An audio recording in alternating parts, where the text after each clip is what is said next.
Hello everyone, आज अपन पढ़ेंगे pharmacology of anti hypertensive drugs. ठीक है, तो फर्स्ट स्लाइड में देखते हैं क्या है।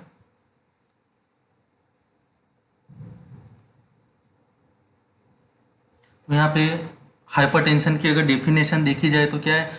Hypertension hypertension also known as high blood pressure. High blood pressure is medical conditions characterise by the persistent elevation of blood pressure level above the normal range. ठीक है, इसमें ब्लड प्रेशर का level क्या हो जाता है, इंक्रीज हो जाता है। कौन सी रेंज से, नॉर्मल रेंज। नॉर्मल रेंज कितनी होती है, सिस्टोलिक ब्लड प्रेशर जो होता है वो क्या होता है, कितना होता है, सिस्टोलिक ब्लड प्रेशर होगा वो कितना होगा, 120 mmHg।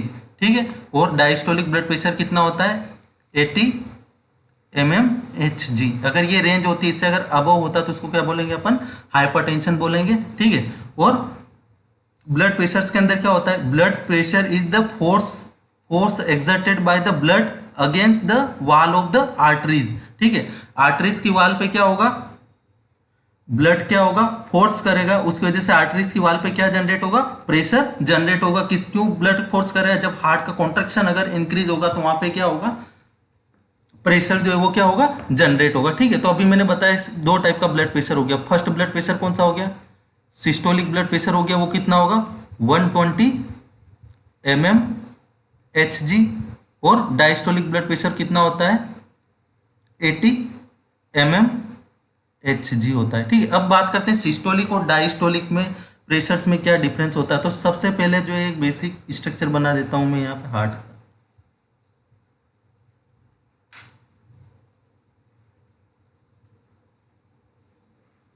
ये एट्रियम और ये अपना वेंट्रिकल और ये एरोटा। अब यहाँ पे एट्रियम एरोटा से क्या जुड़ा हुआ है, आर्टरीज जुड़ी हुई। क्या है ये, यहाँ पे काफ़ी ज़्यादा फाइन जो होती है ये क्या होती है, आर्टरीज जो है वो निकली हुई रहती है। ठीक है, तो अब लंग्स से ब्लड जो है, लंग्स से ब्लड किस में आएगा, एट्रियम में। ठीक है, और वापस क्या होगा, यहाँ पे एट्रियम अगर कॉन्ट्रैक्ट करेगा तो यहाँ पे कौन सी वाल होती है, माइट्रल वाल होती है। कौन सी होती है, माइट्रल वाल।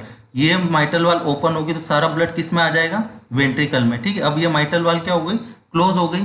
जैसे ही माइट्रल वाल क्लोज हो गई, अब बारी किसकी है, कॉन्ट्रेक्शंस की, वेंट्रिकल की। अब किसकी बारी है, कॉन्ट्रेक्शन की, वेंट्रिकल की। जैसे ही वेंट्रिकल कॉन्ट्रैक्ट करेगा तो यहाँ पे जो प्रेशर जनरेट होता है वो कितना होता है, 120 mmHg का प्रेशर जनरेट होगा। जैसे ये प्रेशर जनरेट होगा तो यहाँ पे एरोटिक वाल होती है। ये कौन सी वाल हो गई, एरोटिक वाल। ये वाल, एरोटिक वाल जैसे ही ओपन होगी तो सारा ब्लड कहाँ चला जाएगा, एरोटा में। और जैसे ही ब्लड जाएगा एरोटा में तो यहाँ से क्या निकला हुआ है, आर्टरीज। अब ये आर्टरीज जो है इसका डायमीटर काफी ज्यादा छोटा होता है, तो ब्लड इजीली बाहर बॉडी आर्टरीज के अंदर इजीली जा नहीं पाता। यहाँ पे एक प्रेशर जनरेट होगा जैसे ही वेंट्रिकल कॉन्ट्रैक्ट करेगा तो ये प्रेशर जो जनरेट होता है कितने mmHg का जनरेट हो रहा है, 120 mmHg का जनरेट हो रहा है। तो इसको अपन ने बोला है सिस्टोलिक ब्लड प्रेशर। और जैसे ही वेंट्रिकल जो है वो कॉन्ट्रैक्ट करना क्या कर दिया, वेंट्रिकल ने कॉन्ट्रेक्शन बंद किया तो यहाँ पे ब्लड कहाँ पे प्रेजेंट है, सारा अभी सारा ब्लड कहाँ पे आ गया, एरोटा में। तो अब आर्टरीज में भी फिर भी ब्लड इजीली जा नहीं पाएगा, तो यहाँ पे फिर प्रेशर जो पड़ जनरेट होता है वो कितने जनरेट होता है, 80 mmHg का जनरेट होता है। इसको अपन बोलते हैं डायस्टोलिक प्रेशर्स बोलते हैं। ठीक है,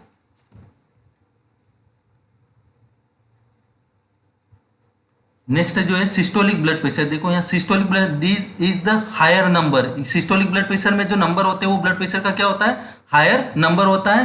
ठीक है, और यहाँ पे pressure reading present the pressure in the arteries when heart contract. ठीक है, आर्टरीज पे क्या होगा, हार्ट जब कॉन्ट्रैक्ट करेगा तो प्रेशर किसके ऊपर जनरेट होगा, आर्टरीज के ऊपर जनरेट होगा। और ये जो प्रेशर होता है ये क्या होता है, एक्सपीरियंसिंग ड्यूरिंग हार्ट बीट। जब वेंट्रिकल कॉन्ट्रैक्ट करता है तो हार्ट रेस पे क्या जनरेट होगा, प्रेशर जनरेट होगा। ठीक है, और ये प्रेशर कितना होता है, 120 mmHg का प्रेशर जनरेट होता है, आर्टरीज के ऊपर प्रेशर जो है जनरेट होगा। ठीक है, नेक्स्ट जो होता है वो कौन सा होता है, diastolic blood pressure. Diastolic blood pressure के अंदर क्या होगा, इसको क्या बोला है, lower number of blood pressure. ये क्या होता है, लोअर नंबर रीडिंग्स होती है ब्लड प्रेशर की। ठीक है, और इसमें भी क्या प्रेशर किसके ऊपर जनरेट होगा, इसमें भी प्रेशर किसके ऊपर जनरेट होगा, आर्टरीज के ऊपर। इसमें प्रेशर किसके ऊपर जनरेट होगा, आर्टरीज के ऊपर इसमें भी क्या होगा, प्रेशर जनरेट होगा, ठीक है। और इसमें क्या होता है, वेंट्रिकल जो होता है उसमें क्या होता है, heart is at rest between beat, इसमें वेंट्रिकल क्या होता है, रिलैक्स होता है। लेकिन पहले वेंट्रिकल ने जब कॉन्ट्रेक्शन किया था तो सारा ब्लड कहाँ चला गया था, एरोटा में। और अब क्या हो रहा है, वेंट्रिकल रिलैक्स हुआ है, लेकिन आर्टरीज जो होती है वो काफी ज्यादा क्या होती है, नेरो होती है, ब्लड उसमें इजीली जा नहीं पाता है। फिर भी वहां पे प्रेशर जो जनरेट होगा वो कितना होगा, 80 mmHg का वहां पे प्रेशर जनरेट होगा। इसको बोलते हैं डायस्टोलिक प्रेशर बोलते हैं, ठीक है। तो यहाँ पे लिखा हुआ है कितना हो गया, टोटल सिस्टोलिक ब्लड प्रेशर कितना हो गया अपना 120, और डायस्टोलिक ब्लड प्रेशर कितना हो गया 80 mmHg का। अब बात करते हैं regulations of blood pressure. Blood pressure regulations की मैकेनिज्म देखी जाए तो फर्स्ट जो मैकेनिज्म होती है वो ब्लड प्रेशर किसके थ्रू रेगुलेट होता है, बेरो रिसेप्टर के थ्रू रेगुलेट होता है, ठीक है।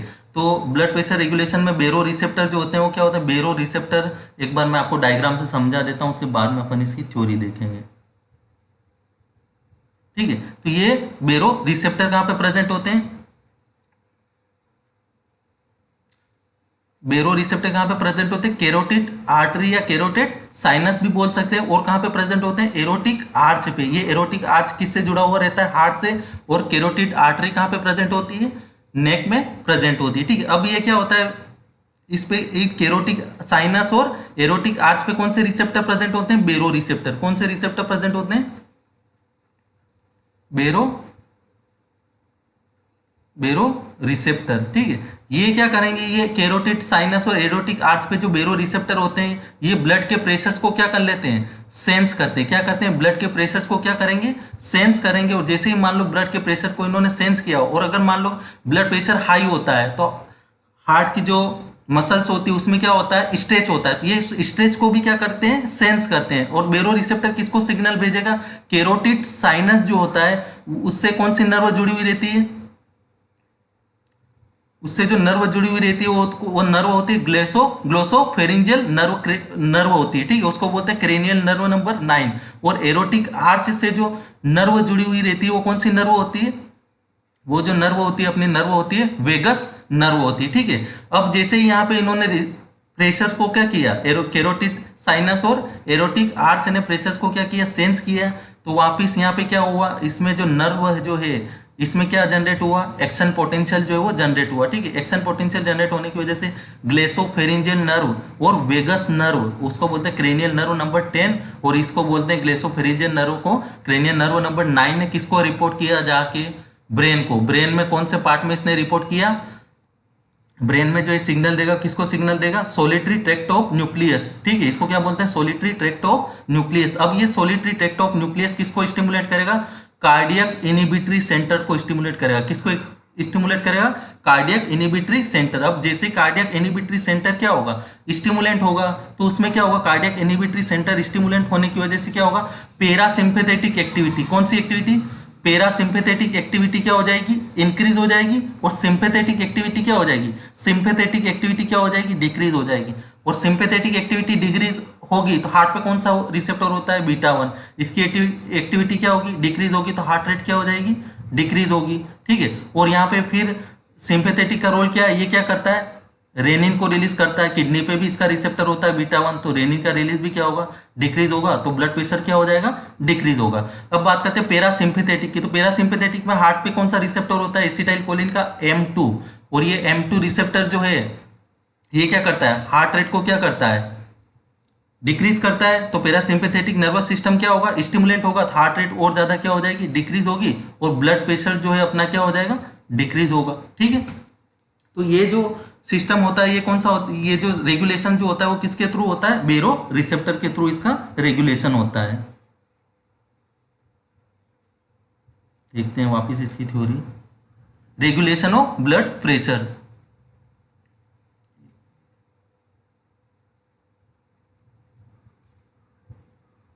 ठीक है, तो रेगुलेशन ऑफ ब्लड प्रेशर्स में अपन ने क्या, बेरो receptor reflexes, baroreceptor are specialise sensory receptor होते हैं। ये क्या होते हैं, स्पेशलाइज सेंसरी रिसेप्टर होते हैं, ठीक है। और ये कहाँ located in certain blood vessels, कहाँ पे प्रेजेंट होते हैं, ब्लड वेसल्स पे प्रेजेंट होते हैं। और पर्टिकुलरली ब्लड वेसल्स पे कहाँ पे प्रेजेंट होते हैं, कैरोटिड आर्टरी। अभी बताया कैरोटिड आर्टरी कहाँ पे प्रेजेंट होती है, नेक पे प्रेजेंट होती है।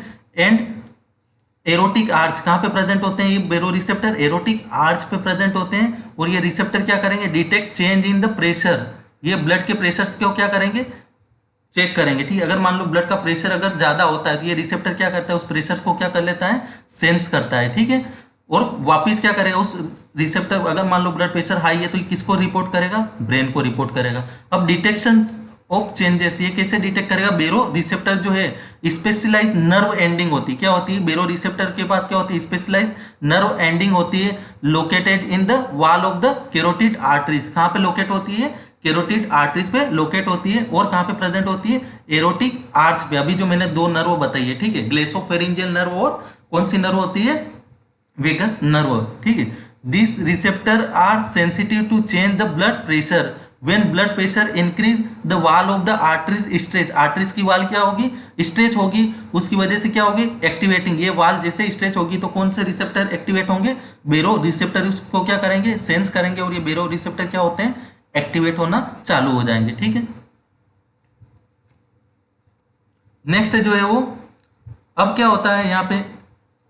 बेरो रिसेप्टर के एक्टिवेशन के बाद क्या होता है? Efferent signalling. एफरेंट सिग्नलिंग में क्या होगा? द एक्टिवेटेड बेरो रिसेप्टर, ये जो बेरो रिसेप्टर जो एक्टिवेटेड हुए हैं ये सेंड इलेक्ट्रिकल सिग्नल। किसको इलेक्ट्रिकल सिग्नल सेंड करेंगे? नर्व इम्पल्स के थ्रू। किसके थ्रू? नर्व इम्पल्स के थ्रू, या इनको बोल सकते हैं सेंसरी नर्व फाइबर। अब nerve fibre part of the glossopharyngeal, ये दो नर्व है।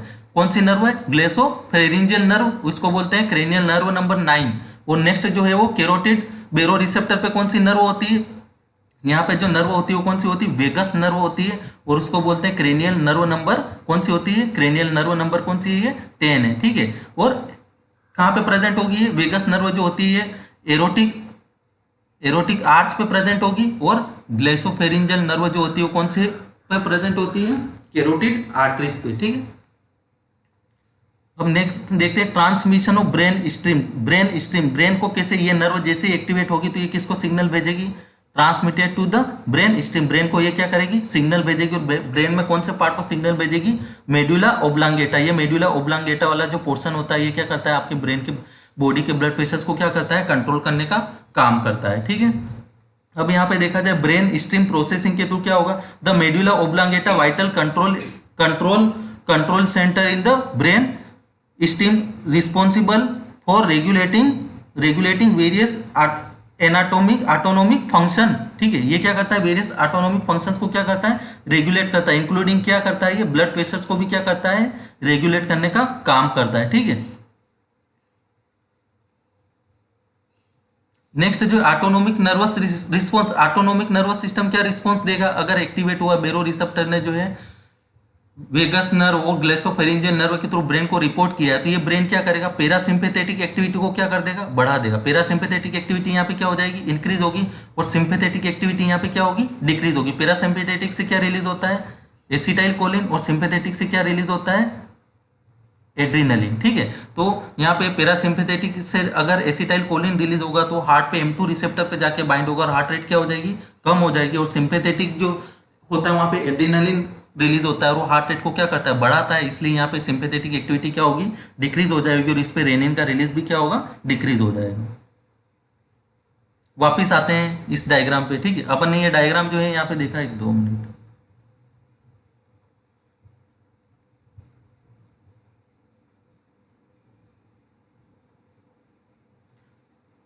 अभी जो है यहाँ पे वापिस ये कौन सा? कैरोटिड साइनस होता है। यहाँ पे क्या है? ये कैरोटिड साइनस, और यह है एरोटिक आर्च। कैरोटिड साइनस जो प्रेजेंट होता है वो नेक पे प्रेजेंट होगा, और ये हार्ट पे प्रेजेंट होता है। ये क्या करेगी? ये दोनों जो आर्टरीज होती है, जैसे ब्लड प्रेशर हाई होता है आर्टरीज पे क्या होता है? स्ट्रेच होता है। स्ट्रेच की वजह से ये रिसेप्टर क्या करते हैं? सेंस करते हैं। दोनों पे कौन से रिसेप्टर प्रेजेंट होंगे? बेरो रिसेप्टर। और कैरोटिड साइनस पे जो नर्व प्रेजेंट होती है वो कौन सी नर्व होती है? Glossopharyngeal nerve. कौन सी नर्व प्रेजेंट है? ये ग्लोसोफेरिंजियल नर्व होती है, और इसको बोलते हैं क्रेनियल नर्व नंबर 9। और ये जाके किसको सिग्नल देगी, या किसको जाके रिपोर्ट करेगी? ब्रेन को। ठीक है, और यहाँ पे एरोटिक आर्च पे जो नर्व प्रेजेंट होती है वो कौन सी होती है? Vagus nerve. और इसको नर्व नंबर कौन सा है? नर्व नंबर कौन सा है? Cranial nerve number 9। ये भी किसको रिपोर्ट करेगी? ब्रेन को। ब्रेन में कौन से वाले पार्ट को स्टिमुलेट करेगी? Solitary tractus nucleus force. ये सोलिटरी ट्रैक्टस न्यूक्लियस किसको स्टिमुलेट करेगा? कार्डियक इनिबिटरी सेंटर को। कार्डियक इनिबिटरी सेंटर्स को क्या करेगा? ये स्टिमुलेट करेगा। तो उसकी वजह से कि ये क्या करेगा? Cardiac inhibitory centre parasympathetic activity को बढ़ाएगा और सिंपैथेटिक एक्टिविटी को क्या करेगा? सिंपैथेटिक एक्टिविटी को क्या करेगा? डिक्रीज करेगा। और पैरासिम्पैथेटिक एक्टिविटी बढ़ेगी तो हार्ट पे अभी बताए M2 रिसेप्टर होता है, इस पे जाके एसिटाइलकोलिन बाइंड होगा, हार्ट रेट क्या होगी? और कम होगी। और सिंपैथेटिक एक्टिविटी में क्या होता है? एड्रीनलिन रिलीज होता है। और यहाँ पे हार्ट पे कौन सा रिसेप्टर होता है इसका? बीटा 1। और बीटा 1 रिसेप्टर क्या करता है? हार्ट रेट को बढ़ाता है। तो यहाँ पे हार्ट रेट को ये बढ़ाएगा तो हार्ट रेट क्या हो जाएगी?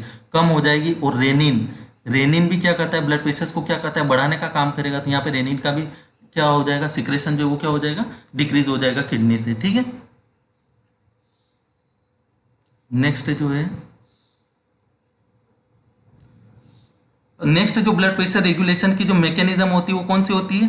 रास, renin angiotensinogen aldosterone system. Renin angiotensinogen aldosterone system. ठीक है, तो यहाँ पे रेनिन एंजियोटेंसिन एल्डोस्टेरोन सिस्टम जो होता है ये क्या होता है? हार्मोनल सिस्टम होता है। क्या होता है? Plays crucial role in regulating blood pressure. इसमें ये इसका काम, इसका जो फंक्शन होता है रेनिन एंजियोटेंसिन एल्डोस्टेरोन सिस्टम का जो फंक्शन होता है ये क्या करता है? इलेक्ट्रोलाइट बैलेंस के लिए रिस्पॉन्सिबल होता है, फ्लूइड के बैलेंस के लिए रिस्पॉन्सिबल होता है। ठीक है, और ये किसके लिए? होम्योस्टेसिस के लिए रिस्पॉन्सिबल होता है। और ये अपना कार्डियोवास्कुलर सिस्टम के लिए रिस्पॉन्सिबल होता है। और ये किसके लिए रिस्पॉन्सिबल होता है? रीनल फंक्शंस को भी ये मेंटेन करता है और ये ब्लड प्रेशर्स को भी क्या करता है? मेंटेन करने का काम करता है। ठीक है, तो अभी देखते हैं रेनिन एंजियोटेंसिन एल्डोस्टेरोन सिस्टम। तो यहाँ पे फर्स्ट जो है, पहले इसको अपन डायग्राम से समझते हैं। ठीक, तो ये डायग्राम है। यहाँ पे लीवर से क्या होगा? लीवर से ऑलरेडी पहले से क्या रिलीज होता है अपने ब्लड में? एंजियोटेंसिनोजन। क्या रिलीज होता है लीवर से? एंजियोटेंसिनोजन। अब ये एंजियोटेंसिनोजन कहाँ जाएगा? सर्कुलेशन में, मतलब ये कहाँ चला गया? ब्लड में। ये एंजियोटेंसिनोजन कहाँ चला गया? अपना ब्लड में। अब ब्लड में जाने के बाद जो है किडनी से क्या रिलीज होता है? किडनी से रिलीज होगा अपना रेनिन। अब ये किडनी से कब रेनिन रिलीज होगा? ब्लड प्रेशर क्या हो जाता है? डिक्रीज हो गया। ब्लड प्रेशर क्या हो गया? डिक्रीज हो गया। मान लो कि यहाँ पे ब्लड प्रेशर डिक्रीज हो गया तो किडनी पे भी क्या होते हैं? रिसेप्टर प्रेजेंट होते हैं। वो ब्लड प्रेशर को क्या करते हैं? सेंस करते हैं। ठीक है, और सोडियम, अगर मान लो ब्लड प्रेशर डिक्रीज हुआ है तो सोडियम का कंसंट्रेशन भी क्या होता है? वहाँ पे डिक्रीज हो जाता है किडनी के पास। तो वहाँ पे भी रिसेप्टर एक्टिवेट होते हैं। वो भी किसको स्टिमुलेट करते हैं? रेनिन को। और ब्लड प्रेशर डिक्रीज होता है वो भी किसको रिलीज करते हैं? रेनिन को। और जैसे ही ब्लड प्रेशर डिक्रीज होता है तो सिंपैथेटिक एक्टिविटी को भी क्या करते हैं? किडनी से स्टिमुलेशन मिलता है तो वो भी क्या रिलीज करवाता है? रेनिन रिलीज करवाता है। तो किडनी से क्या रिलीज हुआ? रेनिन। और ये भी कहाँ जाएगा? ब्लड में। और लीवर से पहले क्या रिलीज हुआ था? लीवर से क्या रिलीज हुआ था? एंजियोटेंसिनोजन। ये भी कहाँ चला गया? ब्लड में। अब एंजियोटेंसिनोजन और रेनिन दोनों मिलके क्या बनाया? Angiotensin first. अब ये एंजियोटेंसिन फर्स्ट जो है सर्कुलेट होते हुए कहाँ जाएगा? लंग्स के पास। लंग्स में जो है एंडोथीलियल सेल्स होती है। एंडोथीलियल सेल्स, ब्लड कैपिलरीज जो होती है वहाँ पे ये एक एंजाइम होता है ACE, एंजियोटेंसिन कन्वर्टिंग एंजाइम। ये एंजियोटेंसिन फर्स्ट को किस में कन्वर्ट कर देगा? एंजियोटेंसिन सेकंड में। और ये एंजियोटेंसिन सेकंड जो है इसके रिसेप्टर कहाँ पे प्रेजेंट होते हैं? आर्टरीज पे। और आर्टरीज पे ये क्या रिलीज करवाएगा? कैल्शियम रिलीज करवाएगा। और कैल्शियम क्या करेगा? वेसो कॉन्स्ट्रिक्शन करेगा और उसकी वजह से ब्लड प्रेशर क्या होगा? इंक्रीज होगा। और इस एंजियोटेंसिन सेकंड के रिसेप्टर कहाँ पे होते हैं? किडनी पे भी प्रेजेंट होते हैं। कहाँ प्रेजेंट होते हैं? किडनी पे। तो ये सोडियम के रीएब्जॉर्प्शन करवाएगा। क्या करवाएगा? सोडियम का रीएब्जॉर्प्शन करवाएगा। और सोडियम का अगर रीएब्जॉर्प्शन होगा तो वाटर का अपटेक क्या होगा? ब्लड में इंक्रीज होगा। और वाटर का अपटेक इंक्रीज होगा ब्लड में तो ब्लड प्रेशर भी क्या होगा? फर्दर इंक्रीज होगा। और यहाँ पे क्या होगा? एड्रिनल, एंजियोटेंसिन सेकंड के जो रिसेप्टर होते हैं वो कहाँ प्रेजेंट होते हैं? एड्रिनल कॉर्टेक्स पे। तो एड्रिनल कॉर्टेक्स से क्या रिलीज होगा? एल्डोस्टेरोन। और ये एल्डोस्टेरोन क्या करवाता है? ये भी क्या करवाएगा? किडनी से क्या करवाएगा? सोडियम का रीएब्जॉर्प्शन करवाएगा ब्लड में। और सोडियम का रीएब्जॉर्प्शन होगा तो वाटर का भी क्या होगा? वहाँ पे अपटेक जो है वो इंक्रीज हो जाएगा और उसकी वजह से ब्लड प्रेशर यहाँ पे क्या होगा? इंक्रीज होगा। ठीक है, और एंजियोटेंसिन सेकंड जो होता है, एंजियोटेंसिन सेकंड के जो रिसेप्टर होते हैं वो न्यूरॉन्स पे भी प्रेजेंट होते हैं। कहाँ प्रेजेंट होते हैं? न्यूरॉन्स पे। कौन से न्यूरॉन्स पे होते हैं? सिंपैथेटिक न्यूरॉन्स पे प्रेजेंट होते हैं। सिंपैथेटिक न्यूरॉन्स पे एंजियोटेंसिन सेकंड बाइंड करेगा तो फर्दर वहां से क्या रिलीज होगा? एड्रिनलिन रिलीज होगा। और ये एड्रिनलिन क्या करेगा? बीटा वन रिसेप्टर पे जाके बाइंड होगा, हार्ट रेट को बढ़ाएगा, और फिर बीटा वन रिसेप्टर किडनी पे प्रेजेंट होता है, उस पे जाके क्या होगा, ये हार्ट रेट इससे जाके ये क्या करेगा, रेनिन को रिलीज करवाएगा, और रेनिन की वजह से एंजियोटेंसिन सेकंड का कन्वर्जन जो है वो बढ़ जाएगा। ठीक है, और ये किसको स्टिमुलेट करता है, ब्रेन में जो है हाइपोथैलेमस को, एंजियोटेंसिन सेकंड जो होता है वो ब्रेन में क्या करता है, हाइपोथैलेमस को स्टिमुलेट करेगा, जिससे आपका थ्रस्ट सेंटर जो है वो स्टिमुलेट होगा, और वाटर इनटेक बढ़ेगा, और वाटर इनटेक बढ़ेगा तो बॉडी के अंदर जो है वो ब्लड का वॉल्यूम क्या, सॉरी बॉडी के अंदर क्या होगा, वाटर का वॉल्यूम बढ़ेगा, उसकी वजह से ब्लड का वॉल्यूम भी क्या होगा, इंक्रीज होगा, ब्लड प्रेशर क्या होगा, इंक्रीज होगा। और ये एंजियोटेंसिन सेकंड के जो रिसेप्टर प्रेजेंट होते हैं वो कहाँ प्रेजेंट होते हैं, पोस्टीरियर पिट्यूटरी। पोस्टीरियर पिट्यूटरी पे क्या करवाएगा, एंटी डायूरेटिक हॉर्मोन्स का सिक्रेशंस करवाएगा, उसी की वजह से क्या होगा, यूरिनेशन डिक्रीज होगा, और यूरिनेशन डिक्रीज होगा तो सारा ब्लड किडनी से कहाँ एब्जॉर्ब होगा, ब्लड में जाएगा, और ब्लड में जाने की वजह से फिर क्या होगा, ब्लड प्रेशर जो है वो क्या हो जाएगा, इंक्रीज हो जाएगा। ठीक है, तो ये मैकेनिज्म होती थी रेनिन एंजियोटेंसिनोजन एल्डोस्टेरोन सिस्टम्स की।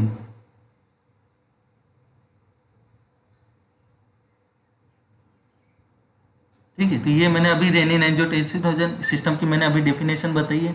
अब देखते हैं रेनिन रिलीज। रेनिन रिलीज कैसे होता है,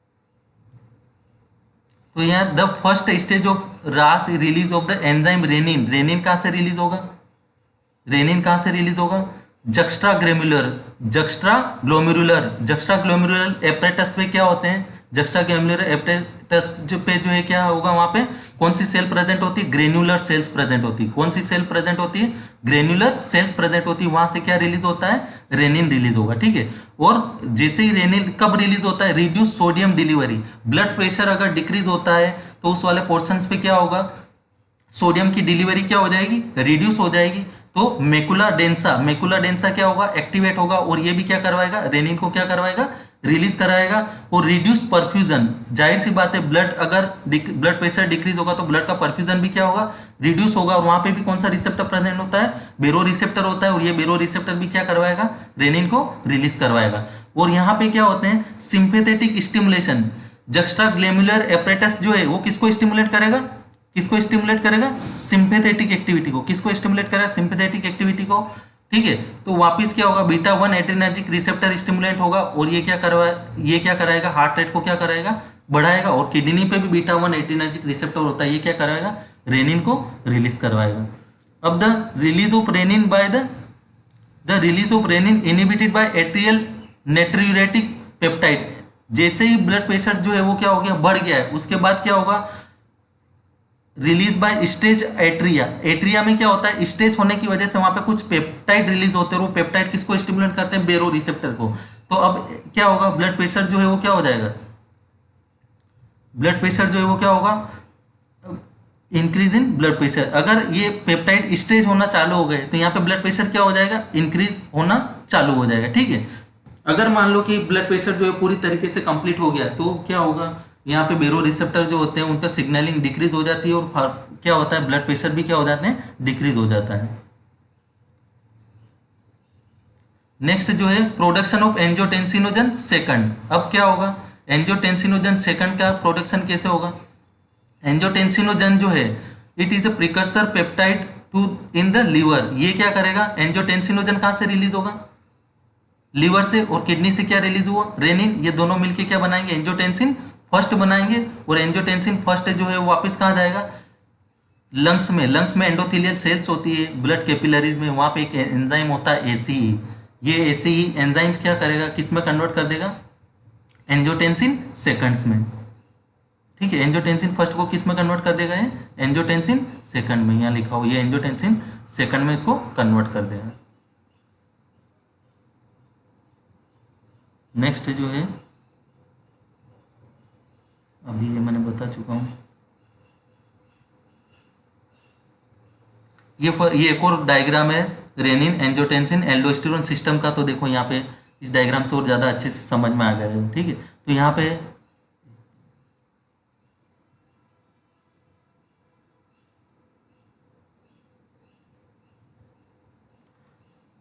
लीवर से क्या रिलीज हुआ, एंजियोटेंसिनोजन। ठीक है, लीवर से क्या रिलीज हुआ, एंजियोटेंसिनोजन, और डिक्रीज रीनल परफ्यूजन।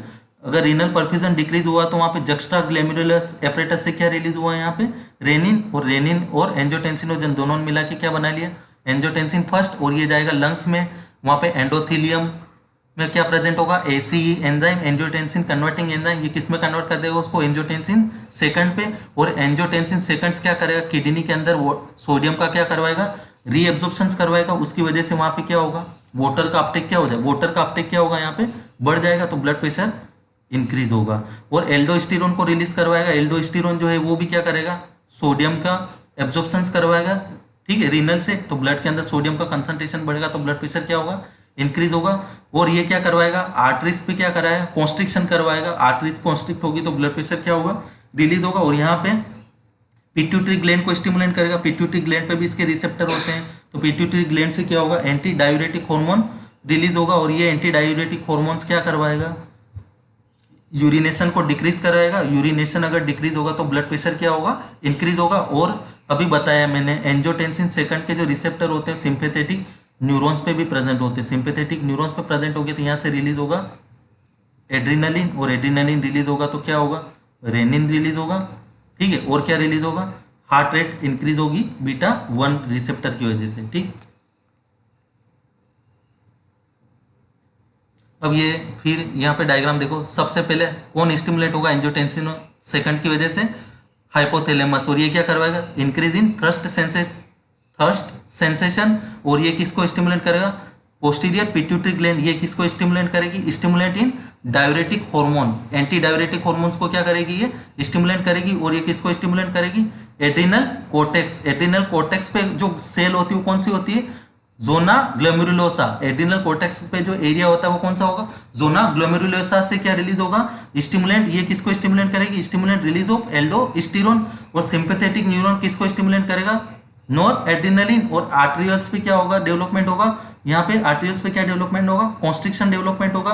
और प्रॉक्सिमल कन्वोल्यूटेड ट्यूबिल से क्या होगा, यहाँ पे इंक्रीज सोडियम का क्या होगा, एब्जॉर्प्शन जो है वो इंक्रीज होगा।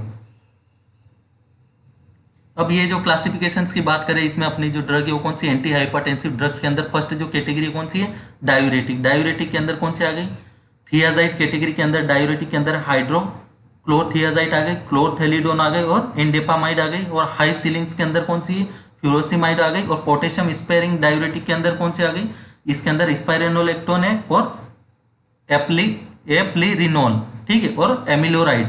नेक्स्ट जो है AC inhibitors, renin angiotensin system के अंदर कौन सी ड्रग वर्क करेगी, एसी इनिबिटर्स के अंदर, इसके अंदर कौन सी ड्रग है, केप्टोप्रिल हो गया, इनालेप्रिल हो गया, लिसिनोप्रिल्स हो गया और पेरिंडोप्रिल हो गया। और एंजियोटेंसिन फर्स्ट रिसेप्टर के ऊपर कौन सी ड्रग वर्क करेगी, losartan, candesartan, valsartan, telmisartan, ठीक है। और डायरेक्ट रेनिन इनिबिटर्स के अंदर कौन सी ड्रग हो गई, एलिसकेरेन, ठीक है। और बीटा एड्रीनर्जिक ब्लॉकर के अंदर यहाँ पे कौन सी ड्रग यूज होगी, बीटा एड्रीनर्जिक ब्लॉकर्स ये रहेगी, प्रोपेनोलोल, मेटोप्रोलोल और एटेनोलोल।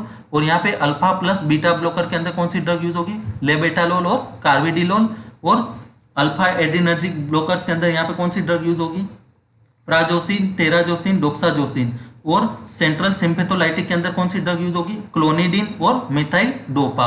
और एक और ड्रग इस कैटेगरी के अंदर है calcium channel blocker, calcium channel blocker के अंदर कौन सी ड्रग आती है, एम्लोडिपिन। कौन सी ड्रग आ गई कैल्शियम चैनल की ब्लॉकर के अंदर, कैल्शियम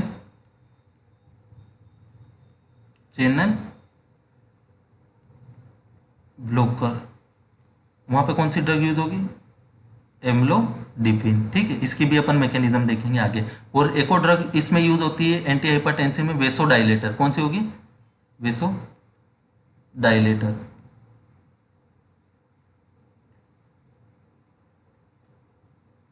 तो फर्स्ट जो मैकेनिज्म है ड्रग्स की, फर्स्ट कैटेगरी अभी यहाँ देखी जाए तो कौन सी है, 1 बाय 1 देखते हैं, इसमें बहुत सारी कैटेगरी की ड्रग जो है वो कवर हो जाएगी, ठीक है।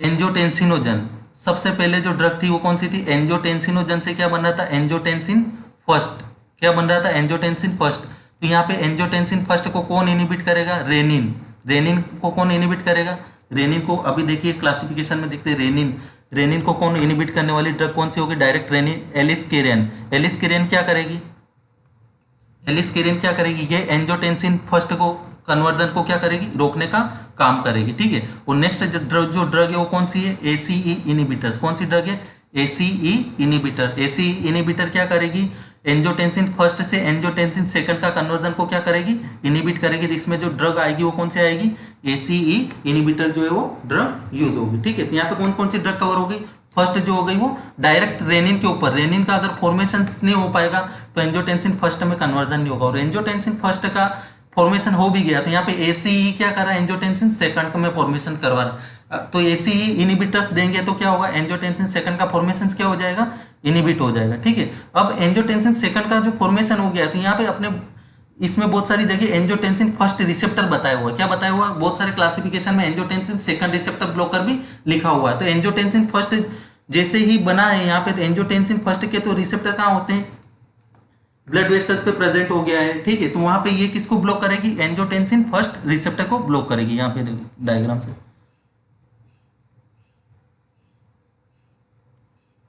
ठीक है। यहाँ पे फर्स्ट कैटेगरी कौन सी होगी, एसीई इनिबिटर। एसीई इनिबिटर क्या करेगी, एंजियोटेंसिन सेकंड को रोकेगी। एंजियोटेंसिन फर्स्ट रिसेप्टर ब्लॉकर अभी देख लेते हैं। डायरेक्ट रेनिन इनिबिटर के अंदर कौन सी आ गई, एलिस्केरिन्स आ गई, ठीक है।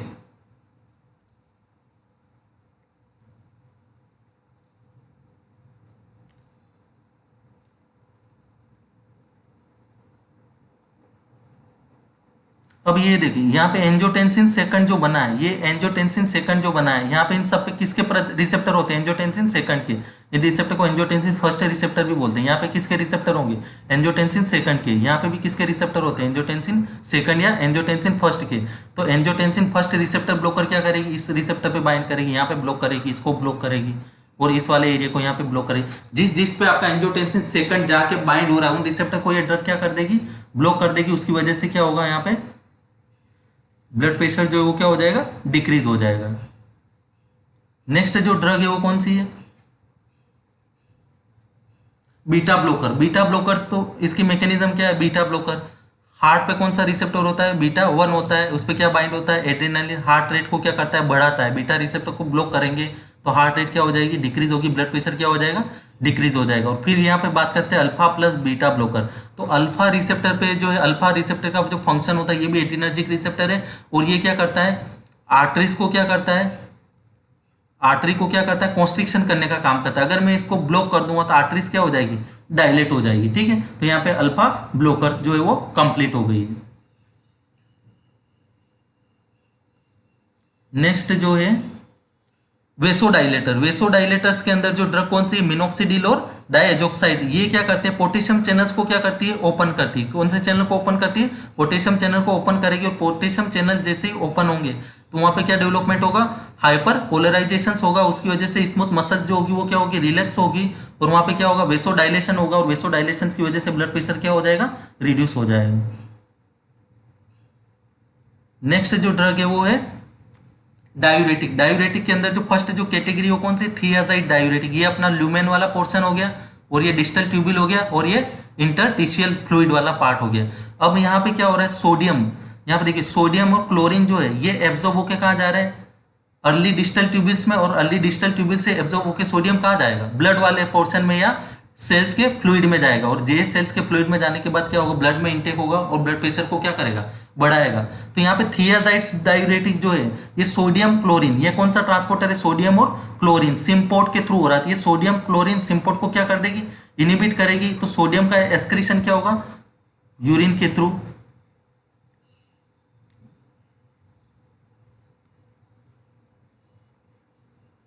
यूरिन के थ्रू सोडियम का एक्सक्रीशन क्या होगा, सारा यूरिन के थ्रू सोडियम और क्लोरीन का क्या हो जाएगा, एक्सक्रीशन हो जाएगा। तो ये अर्ली डिस्टल ट्यूबिल में नहीं जा पाएगा, और अर्ली डिस्टल ट्यूबिल में जा पाएगा तो फाइनली ये ब्लड में भी नहीं जा पाएगा। और ब्लड में नहीं जा पाएगा तो क्या होगा, वाटर का रीअब्जॉर्प्शन नहीं हो पाएगा, और वाटर का अगर रीअब्जॉर्प्शन नहीं होगा तो ब्लड प्रेशर क्या हो जाएगा, रिड्यूस हो जाएगा। नेक्स्ट जो ड्रग है वो है लूप डायूरेटिक। लूप डायूरेटिक के अंदर जो अपनी ड्रग जो आती है वो कौन सी आती है, फ्यूरोसिमाइड। कौन सी ड्रग आती है इसके अंदर, फ्यूरोसिमाइड। ये क्या करती है, सोडियम पोटेशियम 2 क्लोरीन, कौन सा होता है, 2 क्लोरीन ट्रांसपोर्टर चैनल्स को क्या करती है, इनिबिट करती है। अब यहाँ पे सोडियम पोटेशियम और 2 क्लोरीन इस ट्रांसपोर्टर चैनल्स को अगर इनिबिट कर देंगे तो ये इसके अंदर जा नहीं पाएंगे, तो फाइनली कहाँ जाएंगे, कहाँ एक्सक्रीट आउट होंगे, यूरिन के थ्रू। और इसके अंदर अगर नहीं जा पाएंगे ट्यूबुलर सेल्स के अंदर इंटेक्ट नहीं हो पाएगा, और फाइनली कहाँ पे इंटेक्ट नहीं हो पाएगा, इनका ब्लड में नहीं हो पाएगा। और सोडियम का लेवल अगर ब्लड में कम होगा तो वाटर का एब्जॉर्प्शन भी क्या हो जाएगा, डिक्रीज हो जाएगा ब्लड में, तो ब्लड प्रेशर उसकी वजह से फर्दर क्या होगा, रिड्यूस होगा। नेक्स्ट जो ड्रग है वो कौन सी है, स्पाइरोनोलेक्टोन। कौन सी ड्रग है, स्पाइरोनोलेक्टोन। स्पाइरोनोलेक्टोन जो होता है, ये जो ड्रग होती है डाययूरेटिक के अंदर आती है, ठीक है। अब क्या होगा इसके अंदर, ये जो ड्रग है, ये जो ड्रग है किसके ऊपर वर्क करती है, मिनरेलो एल्डोस्टेरोन जो होता है, वो एल्डोस्टेरोन किससे जाके बाइंड होता है, मिनरेलो कोर्टिकोइड रिसेप्टर के ऊपर। किससे जाके बाइंड होता है, मिनरेलो कोर्टिकोइड रिसेप्टर के ऊपर। और ये मिनरेलो कोर्टिकोइड रिसेप्टर जो होते हैं वो क्या होते हैं, एल्डोस्टेरोन इंड्यूस्ड प्रोटीन की सिंथेसिस करते हैं। क्या करते हैं, एल्डोस्टेरोन इंड्यूस्ड प्रोटीन की सिंथेसिस करते हैं। और ये एल्डोस्टेरोन इंड्यूस्ड प्रोटीन जो होते हैं ये किडनी पे जाके क्या होते हैं, बाइंड होते हैं, और वहाँ पे सोडियम का एब्जॉर्प्शन को क्या करते हैं, बढ़ाते हैं, और ब्लड प्रेशर को भी क्या करते हैं, बढ़ाने का काम करते हैं, ठीक है। तो यहाँ पे स्पाइरोनोलेक्टोन जो होता है वो क्या करता है, एंटागोनिस्ट होता है, मिनरेलो कोर्टिकोइड रिसेप्टर पे जाके क्या हो जाएगा, बाइंड होगा। तो इस पे क्या होगा, एल्डोस्टेरोन बाइंड नहीं हो पाएगा, और एल्डोस्टेरोन इस पे बाइंड नहीं हो पाएगा, तो एल्डोस्टेरोन इंड्यूस प्रोटीन की सिंथेसिस नहीं हो पाएगी, और एल्डोस्टेरोन इंड्यूस प्रोटीन की सिंथेसिस नहीं हो पाएगी, तो उसकी वजह से क्या होगा, यहाँ पे सोडियम का रीअब्जॉर्प्शन जो वाटर ब्लड के अंदर क्या हो जाएगा, डिक्रीज होगा। और सोडियम का रीअब्जॉर्प्शन ब्लड के अंदर डिक्रीज होगा तो ब्लड प्रेशर क्या होगा, डिक्रीज होगा, ठीक है।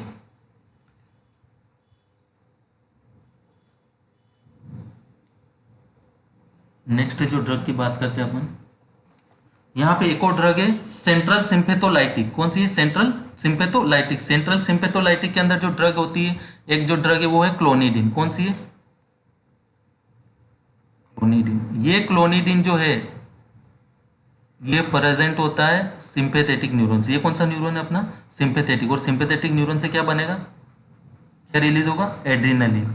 अब एड्रीनलिन यहाँ से रिलीज हो रहा है, तो यहाँ सिंपैथेटिक न्यूरॉन्स पे प्रेजेंट होता है अल्फा 2। क्या वो कौन सा रिसेप्टर होता है, अल्फा 2। और ये रिसेप्टर क्या करता है, इनिबिशंस करता है। ये क्या करता है, एड्रीनलिन के रिलीज को क्या करता है, इनिबिट करता है। तो क्लोनिडिन क्या करेगा, अल्फा 2 रिसेप्टर का क्या है, एगोनिस्ट है। क्या है, एगोनिस्ट है। अगर इसको स्टिमुलेट करेगा तो एड्रीनलिन का क्या होगा, इनिबिशन होगा, और एड्रीनलिन का इनिबिशन होगा तो क्या होगा, हार्ट रेट डिक्रीज होगी, और रेनिन क्या होगा, रिलीज होना भी क्या होगा, डिक्रीज होगा। तो फाइनली आपका क्या होगा, ब्लड प्रेशर जो है वो भी क्या हो जाएगा, डिक्रीज हो जाएगा, ठीक है। नेक्स्ट जो ड्रग है वो देखते हैं,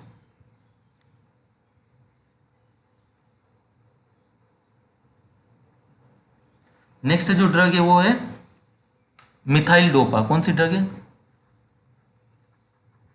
मिथाइल डोपा। अब ये मिथाइल डोपा जो मॉलिक्यूल होता है ये एक फेक मॉलिक्यूल है, इसको क्या बोलते सकते हैं, सूडो मॉलिक्यूल। अब सूडो मॉलिक्यूल पहले तो इसकी मैकेनिज्म देखने से पहले अपने को देखना पड़ेगा कि एड्रेनालिन की सिंथेसिस कैसे होती है, नॉरएपिनेफ्रिन की सिंथेसिस कैसे होती है। तो नॉरएपिनेफ्रिन की सिंथेसिस क्या होगी, अगर अपन कोई भी फूड लेते हैं डाइट में तो उससे बनता है टायरोसिन। क्या बनेगा, टायरोसिन। अब ये टायरोसिन जो है, ये टायरोसिन एब्जॉर्ब होके कहाँ जाता है, डायग्राम जो है थोड़ा, ये टायरोसिन एब्जॉर्ब होके कहाँ जाएगा, न्यूरॉन्स के अंदर इंटर करेगा, ठीक है। अब ये टायरोसिन न्यूरॉन्स के अंदर इंटर करता है तो यहाँ पे एक एंजाइम होता है। कौन सा एंजाइम होता है, टीएच। टीएच का मतलब हो गया टायरोसिन हाइड्रोक्सिलेज। ये टायरोसिन हाइड्रोक्सिलेज क्या करेगा, टायरोसिन को किस में कन्वर्ट कर देगा, डोपा में। और ये डोपा जो है यहाँ पे भी एक एंजाइम होता है, इसका नाम होता है, नाम है डोपा डी कार्बोक्सिलेज। कौन सा होता है, dopa D carboxylase, D carboxylase.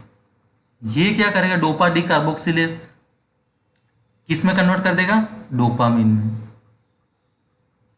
अब ये डोपामिन जो होता है ये किसके अंदर स्टोर हो जाएगा, वेसिकल्स के अंदर। किसके अंदर स्टोर होगा, वेसिकल्स के अंदर। वेसिकल स्पेशल ट्रांसपोर्टेड चैनल होता है, उसके थ्रू ये डोपामिन स्टोर हो जाएगा। और यहाँ पे भी एक एंजाइम होता है जिसका नाम होता है डीबीएच। कौन सा एंजाइम होता है, डीबीएच। डीबीएच का मतलब है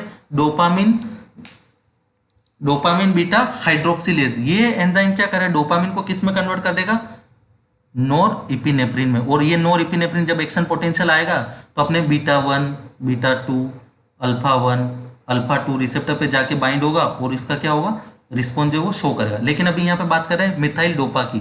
ये मिथाइल डोपा क्या होता है, पूरा सिमिलर स्ट्रक्चर होता है, किसके जैसा होता है इसका, टायरोसिन जैसा। तो जाहिर सी बात है पता नहीं चल पाएगा, और ये किसके अंदर इंटर हो जाएगा, न्यूरॉन्स के अंदर। और ये जैसे ही न्यूरॉन्स के अंदर इंटर होगा मिथाइल डोपा, तो ये किस में कन्वर्ट हो जाएगा,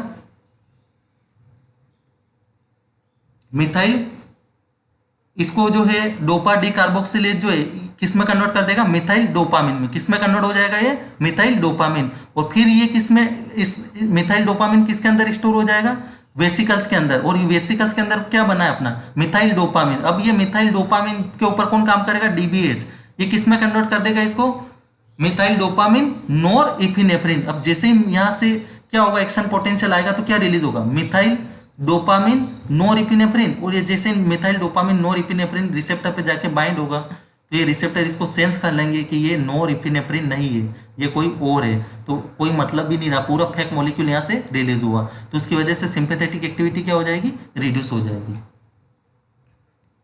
ठीक, एक बार और, मिथाइल डोपा जो है वो क्या करेगा, टायरोसिन के जैसा पूरा उसका स्ट्रक्चर होता है। तो न्यूरॉन ट्रांसपोर्टर जो टायरोसिन ट्रांसपोर्टर चैनल्स होता है, उस चैनल्स के थ्रू ये इजीली इंटर हो जाएगा। और उस चैनल्स के थ्रू जैसे ही ये इजीली इंटर होगा, तो यहाँ पे डोपा डी कार्बोक्सिलेज क्या करेगा, इसको किस में कन्वर्ट कर देगा, मिथाइल डोपामिन में। और मिथाइल डोपामिन इस वेसिकल्स को भी जो है ये क्या करता है, पता नहीं चल पाएगा क्योंकि स्ट्रक्चरली सिमिलर है। तो ये वेसिकल्स के थ्रू इंटर होके किसके अंदर इंटर हो जाएगा, वेसिकल्स के अंदर। अपना वेसिकल्स के अंदर जैसे ही मिथाइल डोपामिन इंटर हुआ, यहाँ पे डीबीएच जो है, ये डीबीएच क्या करेगा, मिथाइल डोपामिन को किस में कन्वर्ट कर देगा, मिथाइल डोपामिन नोर इपिनेफ्रिन। और ये मिथाइल डोपामिन नोर इपिनेफ्रिन जैसे ही रिलीज होगा, तो रिसेप्टर इसको सेंस कर लेगा कि ये जो फाल्स न्यूरोट्रांसमीटर है, और ये फाल्स न्यूरोट्रांसमीटर का रिस्पॉन्स जो है वो आएगा ही। नेक्स्ट जो थर्ड स्लाइड थी, ओवर। ठीक है, थैंक यू एवरीवन।